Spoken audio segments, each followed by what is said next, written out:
they're very vexed. Ткань на дне, она деформированная. Есть рубцы. Функция зрительного нерва местами очень снижена до 10-20%.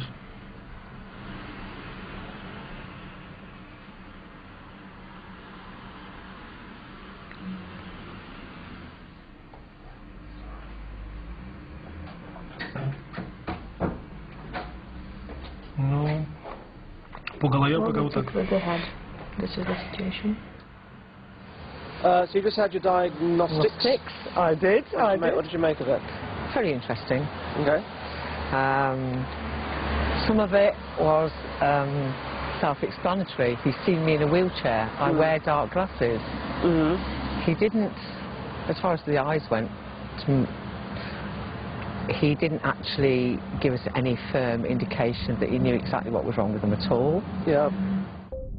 This specific diagnosis gave us a chance to form a verdict on Vladimir's abilities. We could get hold of a chart of Judy's spine and compare it with Vladimir's description. Was he really seeing her spine or not? We arranged to have an X-ray sent to us. The Bronnikovs had agreed that we could film the whole course, but later in the day they'd suddenly changed their minds.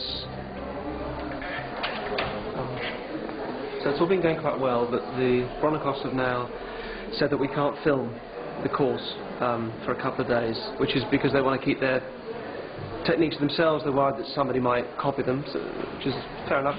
So I'll be attending with Judy, but we won't be filming. But we can film at the end and catch up then, so we get back in.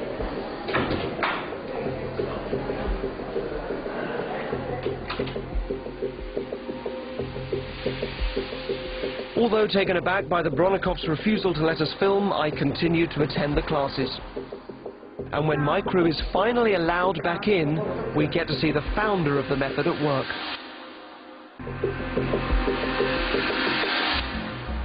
I'm in Belgium, participating in a course on the Bronnikov method, a system which makes many extraordinary claims, including helping the blind to see. Although the crew has temporarily been banned from filming, I've continued attending the course with Margaret and Judy from the UK. Yes, how long was the course? It was 4, 5, about you're talking 5 hours. Yeah. 4 or 5 hours. You're talking a long time. Of watching them just, and we weren't allowed to film yesterday, so we should explain that just showing you how to move energy around a person. Yeah. But hours and hours of just instructions as to how to move your hands. But clearly people are confused as well. It's not just us. There are questions coming and people are. But they're trying to There was one exercise and we all had to line up against one wall, and 6 people lined up against the opposite wall, and we were supposed to find the boundaries of the energy field from the 6 lining up. And it was quite clear that 2 or 3 people who were standing next to me were very confused about what this energy field was until Mr. Bronnikov actually came up and said, he sort of did this, and, oh, there is, that's it. And they sort of beamed and went, oh yes, of course, that's it, and walked up and put their hands and stood where he'd stood. There was another fun moment when they put their blindfolds on and practiced walking around the room, but using their X-ray vision that they're developing to not bump into things, which of course they were, walking into walls and chairs. So that was all going on. While that was going on, one of the guide dogs did his business in the middle of the room on the floor. So there were comedy. I'm frustrated that we couldn't film those. I think there were some comedy moments there. There's poodles for you. I was still intrigued by Vladimir's diagnosis of Judy's spinal problems. We'd spoken to Judy's doctors and got hold of a chart of her actual condition. We compared what Vladimir had described with what Judy's actual spine looks like. Disappointingly, the 2 pictures look quite different. Apart from one very common exception, which would be obvious to anybody with basic knowledge of the human spine, Vladimir's specific descriptions of which vertebrae were misaligned were all wrong. And he missed the fact that the top part has been replaced by calf's bone. While Judy, Margaret and I were attending classes, my film crew were able to film another of Vladimir's sessions. This time he was giving his prognosis to 16-year-old Tom Bruin and his parents. Tom has cerebral palsy, for which there's no known cure. Тем более, что есть потенциал. In principe, u heeft potentieel. Есть перспектива нормально, постепенно восстанавливаться. Je hebt perspectief om te herstellen. Другое дело, что общая функция организма на минеральном уровне, клеточном, организменном, интеллектуальном, общественном составляет 55%. А норма, 100% в идеале. Norm ideaal, het is 100%. Нижняя граница нормы для взрослого человека 80%. Beneden de grens van norm is 70%. А у него 55. Hij heeft 55. Для его возраста это очень ослабленное состояние. Dus voor zijn leeftijd het is een hele verzwakte conditie. Состояние на данный момент, да, ослаблено. Есть зоны наиболее ослаблены, позвоночник, головной мозг, конечности. Сейчас медицина давно знает, что почти все проблемы у человека появляются отсюда. Я тоже. Hij speelt ook goed. Ja, необходимо не сомневаться, а идти к этой цели. Je mag niet.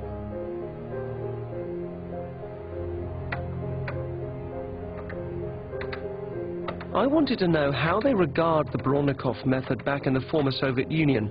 So I contacted Svyatoslav Medvedev, the director of the St. Petersburg Institute of the Human Brain, who has investigated the Bronnikov's work. Hello, Professor Medvedev? Yes? Hello, this is Derren Brown, and I'm interested to find out a scientific opinion of the Bronnikov method.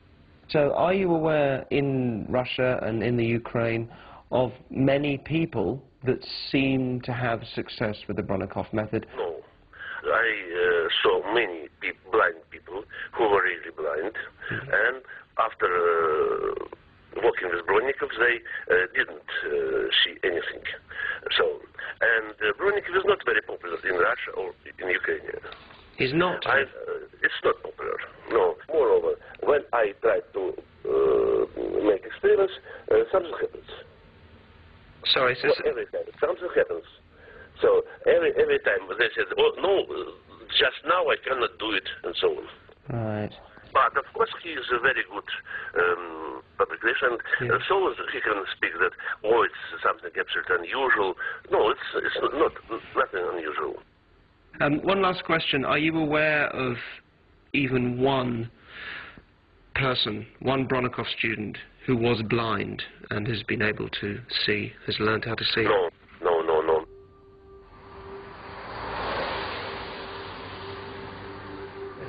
That evening, while I was on the phone to Russia, a very special visitor turned up at the center. The founder of the method himself, Vyacheslav Bronnikov.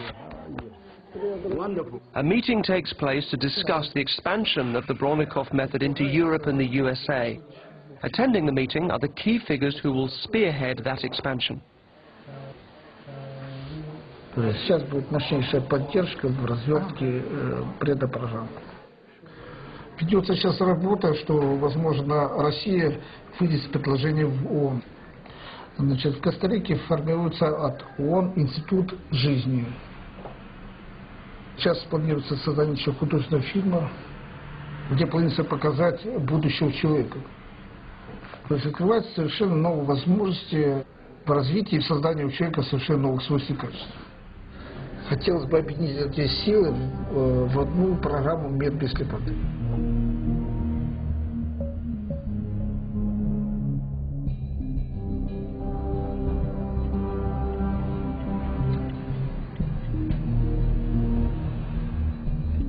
So last night was the level 1, and it was the third day, and it's starting to feel a bit humiliating, because if you're not buying into it, then it just feels ludicrous. There is no evidence, no one is offering any evidence or proof that any of this works at all. It's purely somebody talking. Judy's not feeling any benefit from it at all, but they're really throwing themselves into it. If I was doing it, if I was doing this as a course, I'd at least try and think, I've got to prove that I can do it first. I'd come up with some sort of trick or something.